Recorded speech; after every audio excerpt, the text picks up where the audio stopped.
No Brasil, aconteceu um dos casos com maior quantidade de evidências, onde a Força Aérea se viu diretamente relacionada com o fenômeno OVNI.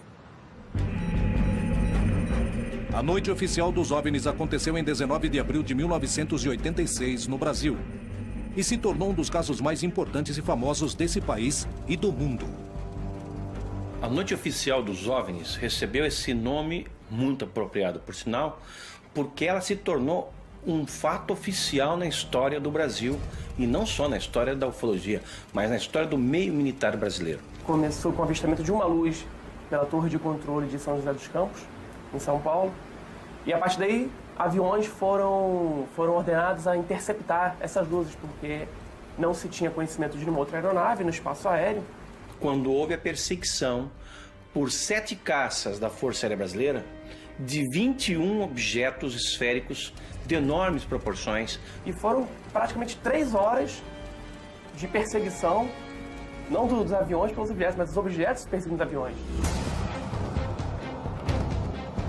Os operadores de radares estavam trabalhando nas torres de controle, quando começaram a ver uma série de luzes anômalas que apareciam nas telas que vigiam os céus do Rio de Janeiro, São Paulo e São José dos Campos.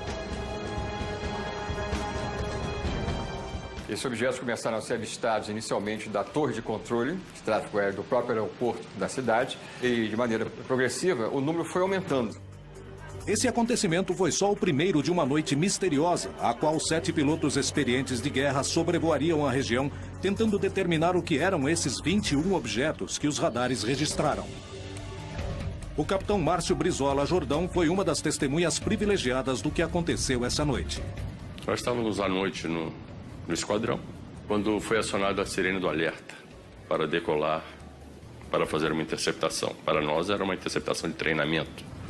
Nos informaram que havia sido reportado por pilotos que estavam vendo alguns objetos durante a descida e aproximação, e o radar de Brasília estava confirmando essas informações. O capitão Brizola devia decolar imediatamente para tentar alcançar os objetos e determinar a natureza do fenômeno que se encontrava invadindo o espaço aéreo do Brasil. Fui informado por Defesa Aérea que existiam alguns contatos à minha frente, uns 5 contatos à minha frente. Visualmente eu não via nada. Aí foi informado que eles estavam se aproximando, estavam a 15 milhas, 10 milhas, eu estava com o radar do meu avião, estava operando normalmente, eu não via nada no radar. Depois, a 2 milhas, aí me informou que eles estavam me acompanhando, como se tivesse informação comigo, isso o controlador do radar me informando. Quando olhando em direção ao mar, eu vi uma luz. Você imagina quando você vê uma luz de obstáculo em cima do prédio? Aquela luz vermelha, distante. Eu informei Brasília sobre a posição da luz. E ele me confirmou que era um contato que ele tinha no radar. Ele me direcionou em direção àquela luz. Pediu para mim que eu aumentasse a velocidade, que eu entrasse supersônico em direção à luz. A luz não mudou de cor, não mudou de posição. Para mim, ela nem se aproximou, nem se afastou. Brasília me informou que o contato estava se movendo na minha velocidade. Mas para mim, ela estava parada. A minha sensação é que era uma luz que estava muito longe. Mas era diferente das estrelas. Eu estava vendo estrelas também, mas aquela luz não era uma estrela. 21 objetos foram vistos sobre o território brasileiro, sobre os céus das cidades mais povoadas, impedindo os voos de um dos aeroportos mais movimentados do mundo. O que poderia ter sido? Com o advento da guerra eletrônica, com as novas tecnologias, é possível você gerar sinais e fazer aparecer alvos em telas de radares. Isso já vem desde a Guerra Fria, nos Estados Unidos contra os russos, já faziam isso. Isso explicaria os sinais eletrônicos que foram observados nesse fenômeno. Seria uma explicação. Poderia se tratar de um defeito no sistema de radares? Poderia ser uma intromissão para ensaiar alterações nos mecanismos de defesas ocidentais? A hipótese de guerra eletrônica explicaria as imagens do radar, mas não o que os pilotos viram do ar. Nesse caso, finalizaria com declarações do ministro da Força Aérea Brasileira, reconhecendo fatos que causaram um enorme impacto na população.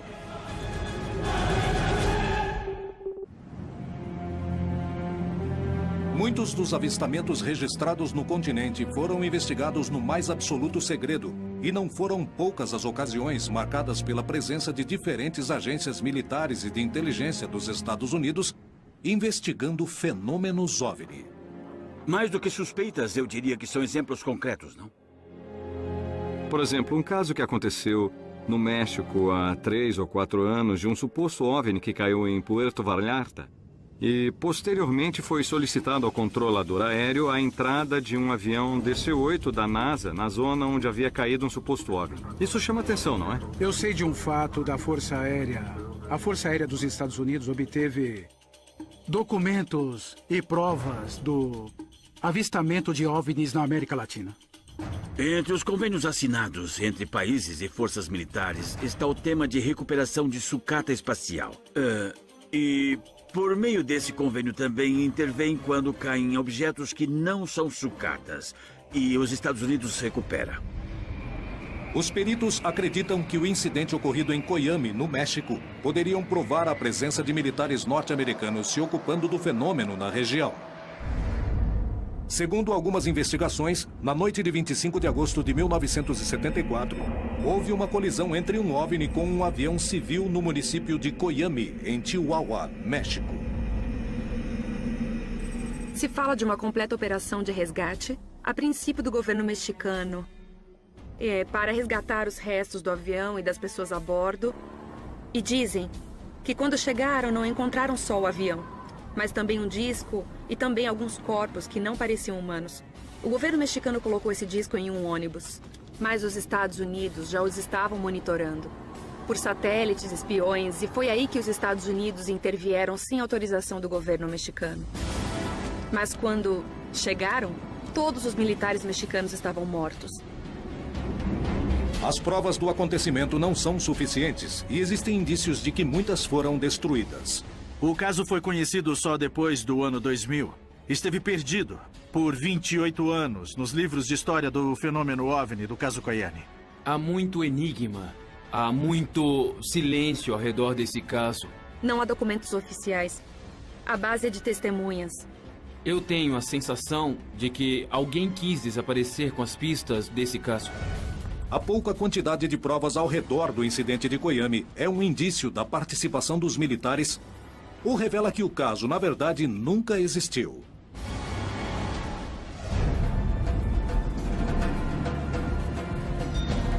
O investigador Rubem Vidiatoro foi à região procurar testemunhas e evidências que permitiriam comprovar se o caso tinha acontecido ou não.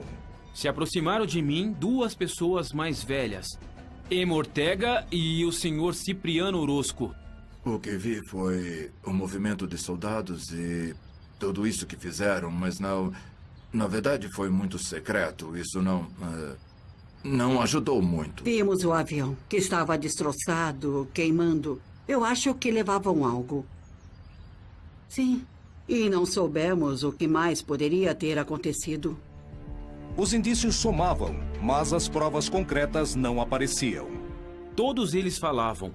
Procura o jornal El Heraldo de 1974. Começamos a revisar as prateleiras do arquivo e encontramos. E chegamos aos anos 70, tiramos o pacote correspondente, começamos a folhear e tive uma grande surpresa quando percebi que os jornais do mês de agosto de 1974 e de setembro, agosto e setembro, tinham desaparecidos. Motivados pela curiosidade do caso, os investigadores Carlos Guzmán e Alfonso Salazar foram em busca de recortes de jornais da época que permitiram comprovar o ocorrido. Eu encontrei referências de um jornal mexicano da cidade de Juárez. Essa notícia aqui, bom, as coisas não são por coincidência. Isso mesmo. Aqui também encontramos sobre um piloto que casualmente morreu durante o evento. Piloto aviador Henrique Rivera Gutierrez, de 50 anos de idade. Isso mesmo. E outro caso que também me chamou a atenção, que no dia 13 de setembro, aproximadamente um mês depois, mudaram um chefe militar da região. Outro dado que me chamou a atenção é uma informação onde se entende que supostamente houve um acidente na estrada onde morreram vários soldados do exército mexicano. E, curiosamente, a história fala de que, supostamente, tropas norte-americanas tiveram um confronto com soldados mexicanos. Os segredos e mistérios ao redor do incidente de Coyame parecem maiores que a evidência reunida. Como interpretar o caso? Me chama muito a atenção esses fatos. Por que trocaram o chefe da zona militar? Por que aparece uma informação de militares mortos na estrada? Por que aparece a informação de um piloto morto em um avião que estava em chamas? São alguns dados que aparecem para montarmos o quebra-cabeça, não é? Quando há casos que são de segurança nacional, tentam apagar todas as evidências. Os dois governos, tanto o americano quanto o mexicano, negam o incidente, negam a existência desses militares. O caso parece envolver uma enorme conspiração.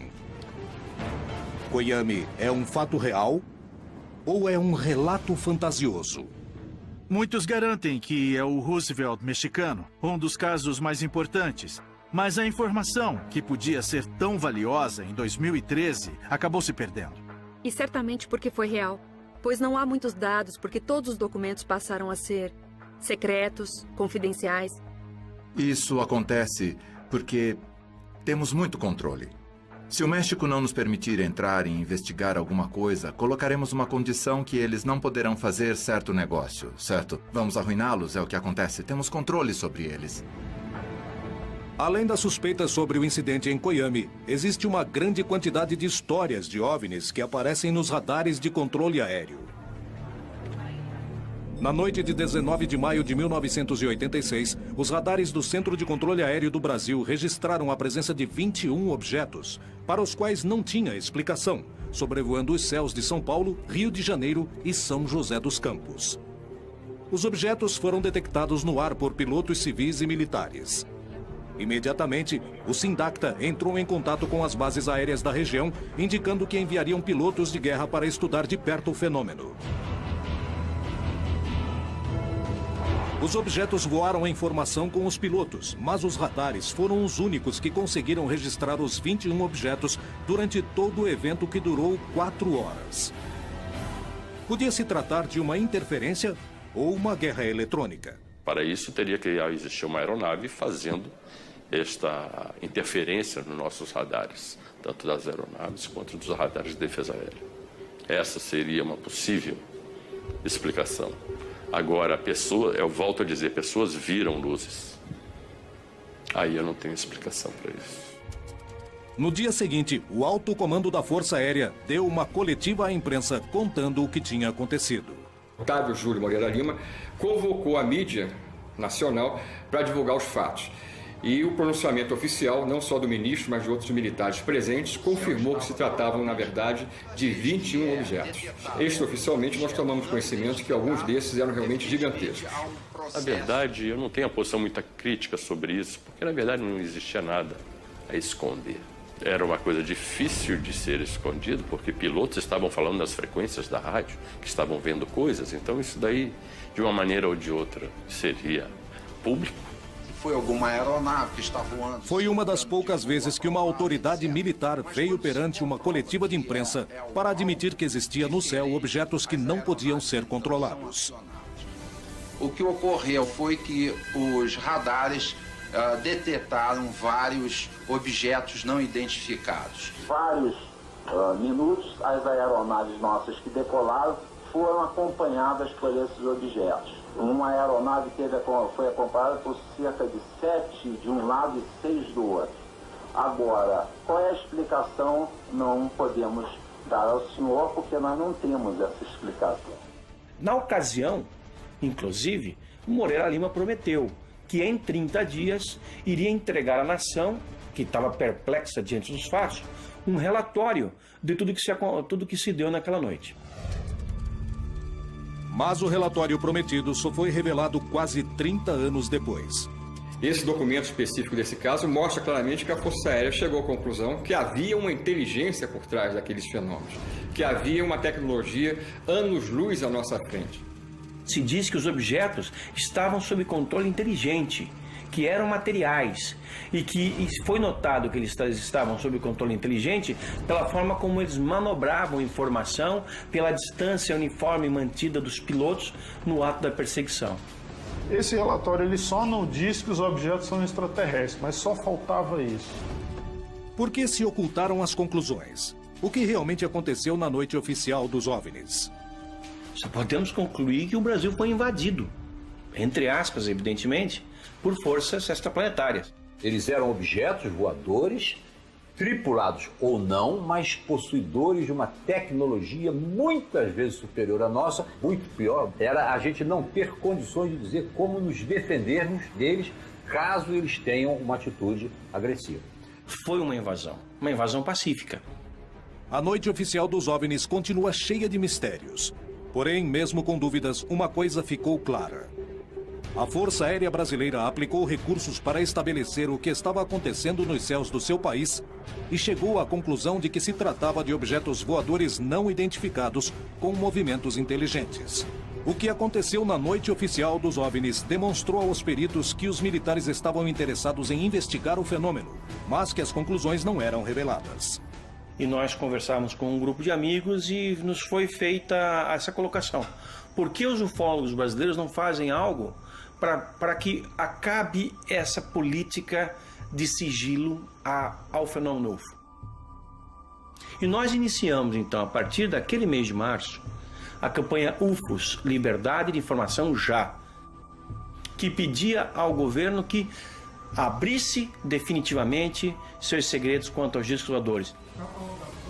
Os ufólogos brasileiros procuraram pressionar o governo e os militares. Os segredos de 60 anos de investigações oficiais estavam a ponto de serem revelados.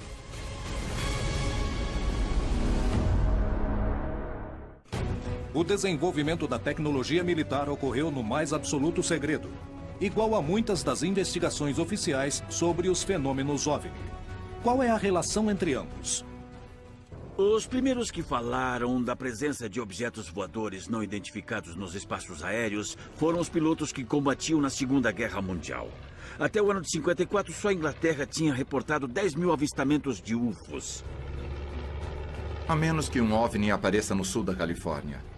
Que seja lá e que todo mundo veja, fotografe e o presidente tenha que dizer: certo, fomos visitados. Mas até isso acontecer, eles farão de tudo para encobrir.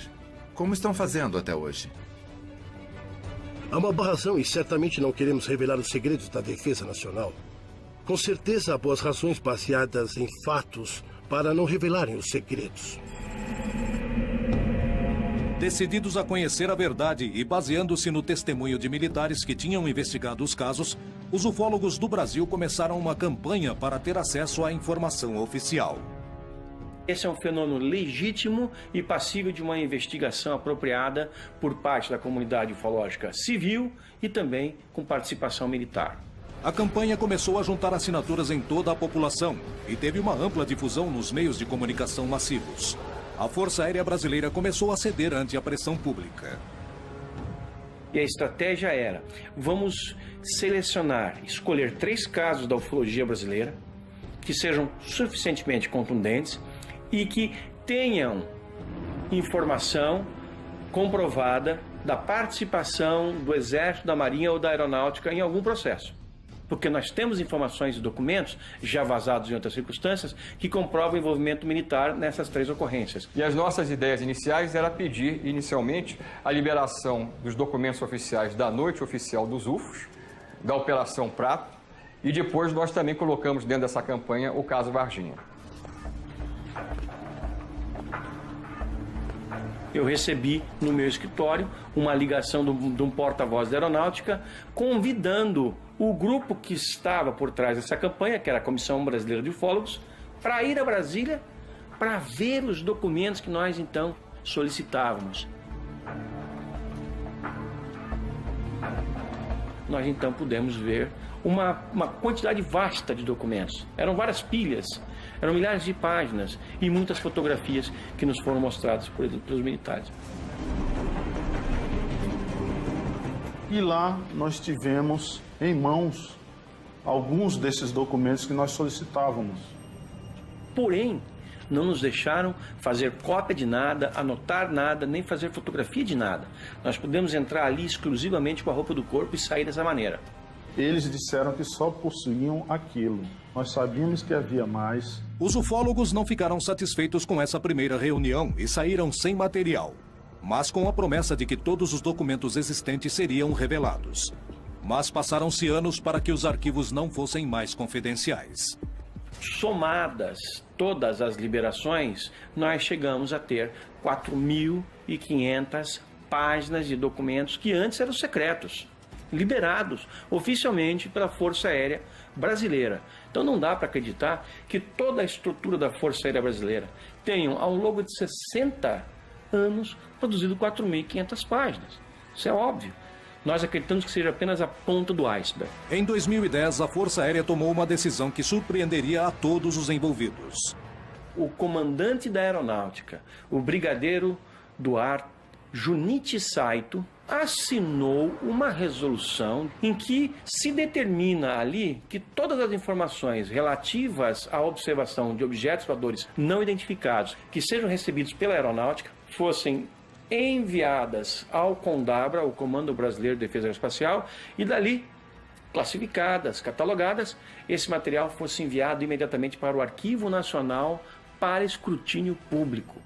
A campanha UFOS Liberdade da Informação Já comprovou que os órgãos oficiais investigavam as denúncias de OVNIs e também deixou claro que nem toda a informação era revelada, aumentando as suspeitas de que alguns órgãos mantinham os resultados em segredo.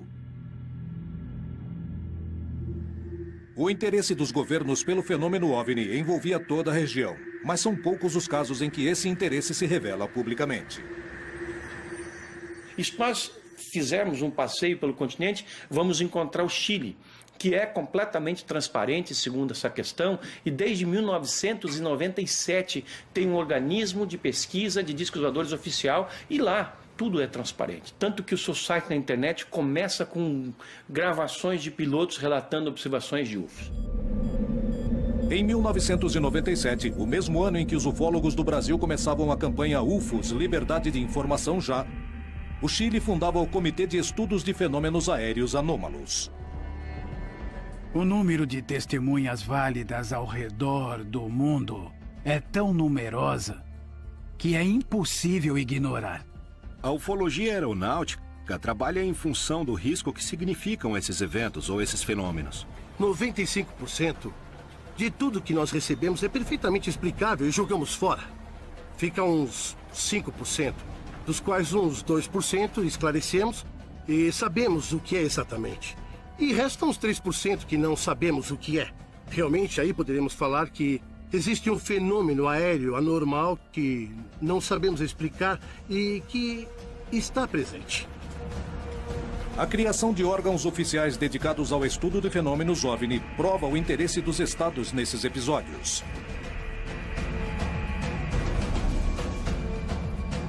Em plena CFA, o Major Rodrigo Bravo Garrido foi testemunha direta de um fenômeno aeroanômalo.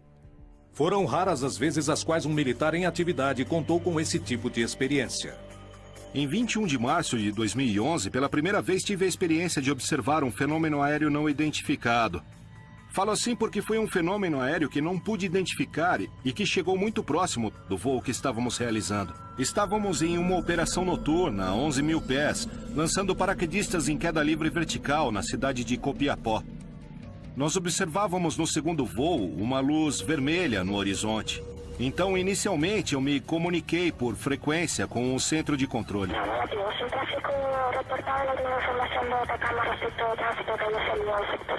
E essa luz, de repente, mudou de cor.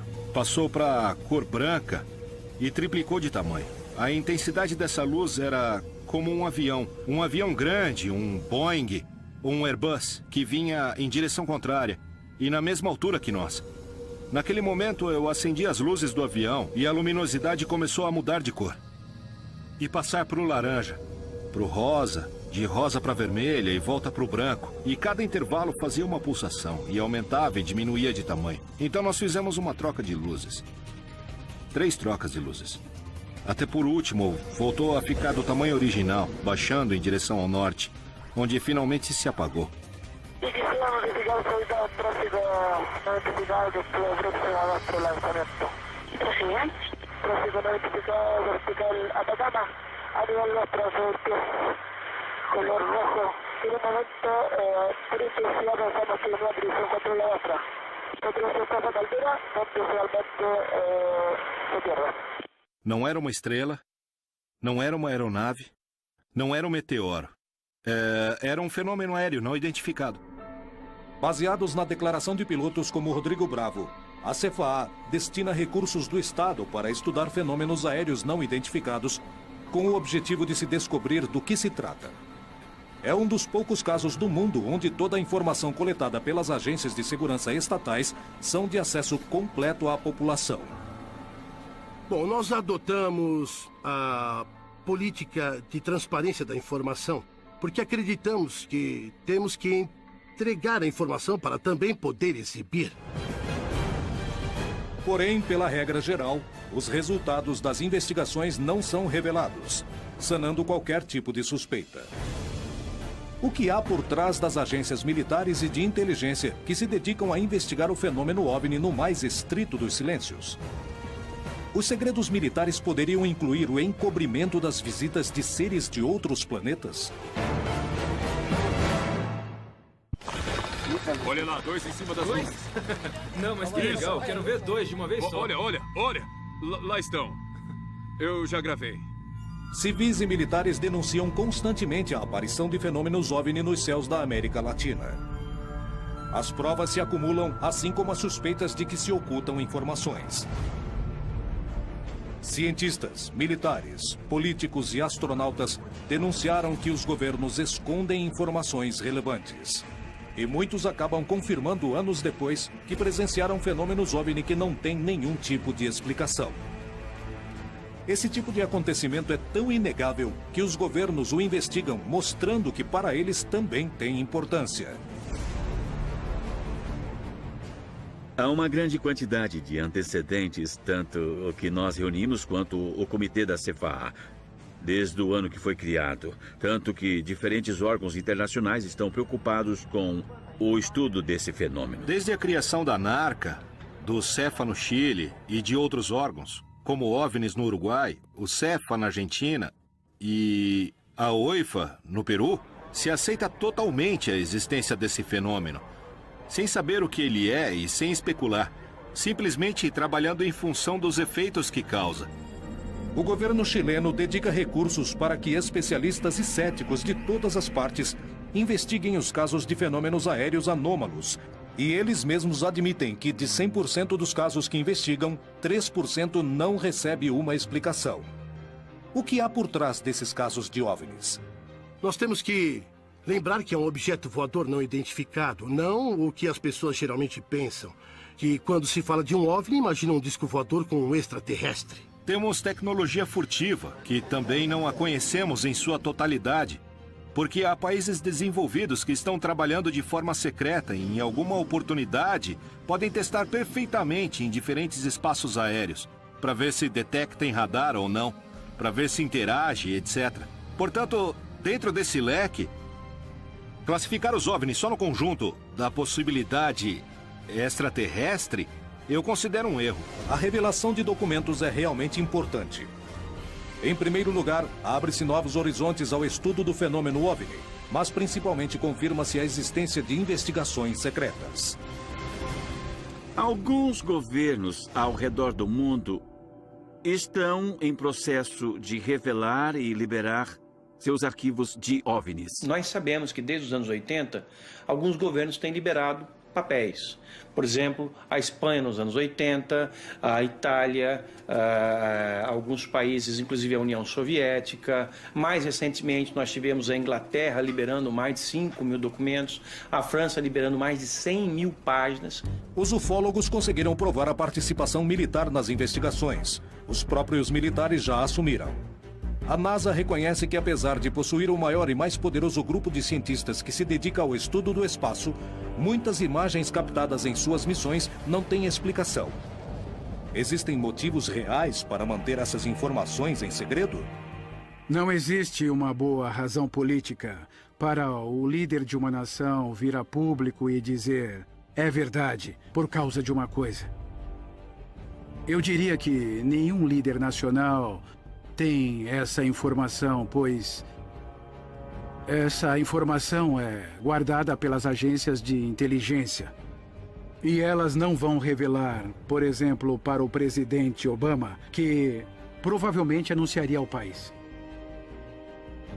Evidentemente, quando começamos a investigação de um processo, nos mantemos reservados, não porque ocultamos uma informação, e sim porque queremos evitar que esse processo se corrompa com qualquer tipo de informação estranha ou de fora. Assim, acabamos com a investigação e resolvemos do que se trata, e ela é divulgada publicamente. Envolvemos muito o âmbito militar. Portanto, os trabalhos que fazemos no âmbito militar são secretos, por uma questão claramente militar. Não se trata de ocultar nada. Tem a ver com informação reservada. Até que não seja mais reservada, entregamos ao público. Então, toda a ideia do pânico coletivo que poderia se instalar na população são ideias que vêm da teoria da conspiração, onde se acredita que, se todos ficam sabendo da existência de extraterrestres, haveria um caos, não? Uma confusão mental ou algo desse tipo, mas não há uma relação com isso, não mesmo. A primeira coisa que afirmam é que os militares, o parlamento e a Casa Branca reivindicam a segurança nacional, que é um termo legalizado que usam para cobrir alguma coisa. Eles costumam dizer, bem, não podemos revelar a informação por causa da segurança nacional. Nos anos 40, 50 e 60, o governo disse, estamos investigando OVNIs e parece que não são uma ameaça à segurança nacional. Mas nunca disseram que eles não existem. Se o segredo de Estado na hora de ocultar tecnologia militar é tão velho quanto a vida do homem na sociedade, se disso depende sua capacidade de destruição, o quanto poderemos conhecer o que se investiga de verdade? Como saber se os chamados fenômenos OVNIs não passam de testes militares?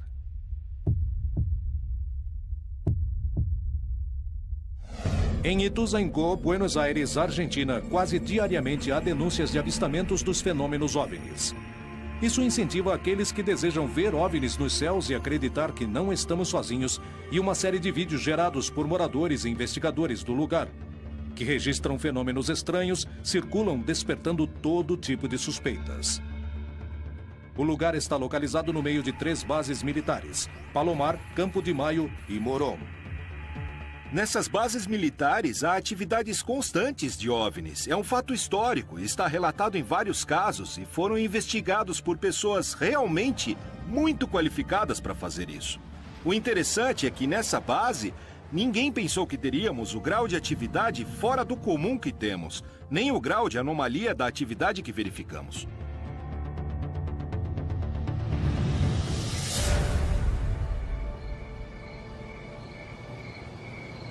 Registrou? Sim, consegui. Os investigadores se preparam para estudar os céus de uma zona onde constantemente se denunciam a presença de fenômenos estranhos. As expectativas que temos nessa vigília, como todas as vigílias que fazemos, é sempre ter a mente aberta e sempre esperamos ver algo. Pelo estudo da região, sabemos que é muito provável que algo aconteça.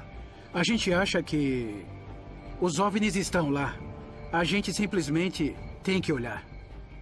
Este é um lugar de rotas aéreas, uma região de muito tráfego aéreo. Mas os investigadores descartam que isso gere confusão. O que explica então o que acontece nessa região?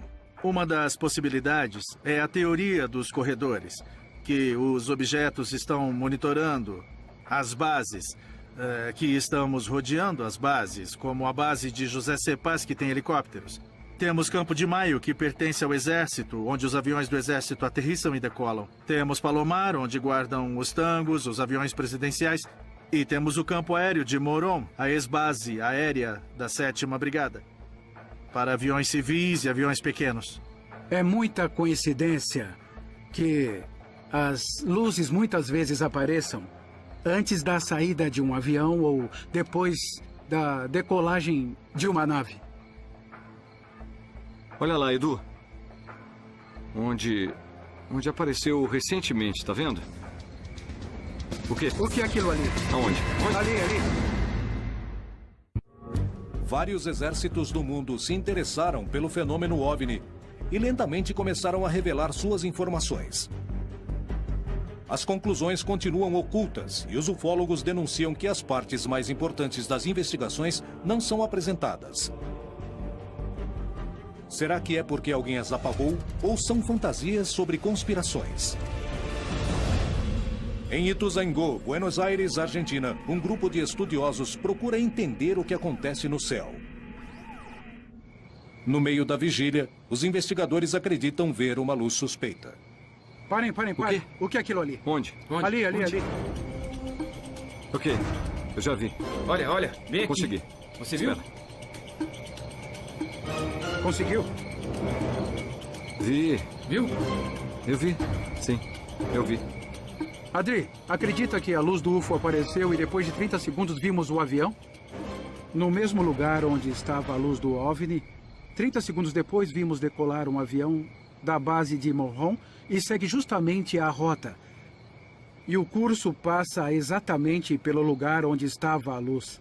As luzes do OVNI são raios de luz muito brilhantes, muito rápidos e que se repetem a cada 2 ou 3 minutos, exatamente no mesmo lugar. Inclusive, eu confirmei com um telescópio, exatamente no mesmo lugar. Não é uma coisa comum, um avião não fica no mesmo lugar, muito menos um satélite. É realmente um fato confirmado que se trata de um objeto voador não identificado. As denúncias na região se repetem, as evidências se acumulam. Mas a explicação do que acontece nos céus de Buenos Aires permanece no mais absoluto dos mistérios. Alguns segredos já foram revelados, mas há muito mais que parece estarem ocultos. Será que os governos e os militares realmente possuem outro tipo de informação sobre o fenômeno OVNI? Bem, pessoalmente, eu não tenho a menor dúvida de que 99% de todos os avistamentos de OVNIs que temos hoje em dia são a nossa tecnologia militar futura. Porque se um novo tipo de caça é apresentado para o público, esse avião que a gente está vendo já está na 4ª, ou quem sabe até já está na 5ª geração. No entanto, há relatos de avistamentos de OVNIs onde está quase claro de que seja alguma coisa não terrestre, sabe? Porque as manobras que vimos nesses vídeos são absolutamente espantosas. Há pequenos detalhes da época e de comportamentos que não se encaixam. Por isso se descarta a hipótese de tecnologia terrestre, de armas experimentais. Porque o mesmo que os OVNIs faziam hoje, faziam durante a Segunda Guerra. Vinham assim, paravam, subiam, desciam e disparavam para cima numa velocidade incrível. Se um governante admitir a existência de um poder superior ao dele, que segurança ele pode passar para a população? Há um autor que diz que um segredo só se guarda entre 3 se 2 estiverem mortos. Quando eu digo isso, é porque em muitas dessas conspirações, se alguém sabe de algo, deveria contar sempre, de alguma forma ou de outra. Isso não acontece. Portanto, as conspirações pertencem a um grupo de pessoas que inventam coisas. Bom, eu só chego a uma conclusão. É que quando você tem amigos astronautas, amigos generais, amigos que acessaram arquivos e as pessoas falam, bom, por que então não fazem as declarações no leito de morte? Alguns fizeram. E muitos antes de morrer, por que não falaram a verdade ao mundo? Bom, isso é porque eles estavam protegendo suas famílias. Se houvesse tecnologia extraterrestre para ser recuperada, o país ou a instituição que colocasse as mãos nisso primeiro, teria uma vantagem enorme. Então, se não há uma chance em 1000 de que isso seja verdade, os governos, os militares, a comunidade científica, as instituições de defesa vão querer saber e investigar. Faz parte do objetivo nos manter ignorantes. Os militares estão por trás disso, o Pentágono e a Casa Branca, instituições como a Halliburton, Lockheed Aircraft, Lockheed Martin, Northrop, todas desenvolvem engenharia reversa, todas desenvolveram tecnologia de engenharia reversa. Há uma grande movimentação para manter tudo omitido. E, entende, de manter todo mundo no suspense de não saber o que é verdade. Bem, é hora de acordarmos e ver o que realmente tem lá. Se até um tempo atrás eram os ufólogos que afirmavam que os discos voadores existem, de alguns anos para cá, nós temos o governo admitindo que esse é um fenômeno legítimo e os militares o investigaram oficialmente em várias ocasiões. Há muito tempo, o desenvolvimento da tecnologia militar requer o mais absoluto dos sigilos para vencer o inimigo. Talvez por isso exista tanto silêncio a respeito. A nuvem de suspeitas sobre os fenômenos que quase cotidianamente se observam nos céus de todo o continente perseguem as atividades militares e científicas. Os avistamentos são desenvolvimentos da mente humana? Trata-se de ocultar tecnologia de outros planetas para copiá-la? Trata-se de dissimular a prova de que falham? O que se oculta por trás do fenômeno OVNI? Conspiração ou realidade? A principal pergunta ainda não tem uma resposta. Estamos sozinhos em nosso planeta?